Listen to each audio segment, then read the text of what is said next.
સુરતના ઉધામાં કરોડો રૂપિયાના સાયબર ફ્રોડનો મોટો કેસ સામે આવ્યો છે, જેમાં 1550 કરોડના ફ્રોડ કેસમાં મુખ્ય આરોપી દિવ્યેશ ચક્રાણીની પોલીસે ધરપકડ કરી છે.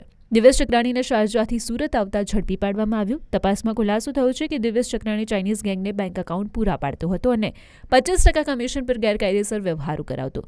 છેલ્લા 7 મહિનાથી દિવ્યેશ પોલીસ ચોપડે ફરાર હતો અને ગુનો નોંધાતાની સાથે જ તે દુબઈ ફરાર થઈ ગયો હતો, જેને લઈને પોલીસ દ્વારા તેના વિરુદ્ધ લુકઆઉટ નોટિસ જાહેર કરવામાં આવી હતી.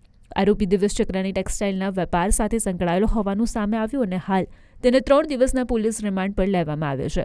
આ સાયબર ફ્રોડનો પર્દાફાશ 21 મે 2025ના રોજ વાહન ચેકિંગ દરમિયાન થયો હતો, જેમાં આરોપીઓ પાસેથી અલગ બાંક કીટ મળી આવી. તપાસ દરમિયાન 164 બેંક એકાઉન્ટની માહિતી મળી હતી, જેમાં કુલ 1518 કરોડના આર્થિક વ્યવહારો થયા હોવાનું બહાર આવ્યું છે. પોલીસ તપાસમાં સામે આવ્યું છે કે દિલ્હીમાંથી ઇન્ટરનેટના માધ્યમથી કરોડો રૂપિયાનો સાયબર ફ્રોડ આચરવામાં આવ્યો હતો અને આ કેસમાં મુખ્ય આરોપી તરીકે કિરીટ જાદવાણી અને દિવ્યેશ ચક્રાણીના નામ સામે આવ્યા છે. કેસમાં પોલીસે અત્યાર સુધી 30 આરોપીઓની ધરપકડ કરી છે, જેમાં બેંક અધિકારીઓ અને કર્મચારીઓ પણ સામેલ હોવાનું જાણવા મળ્યું.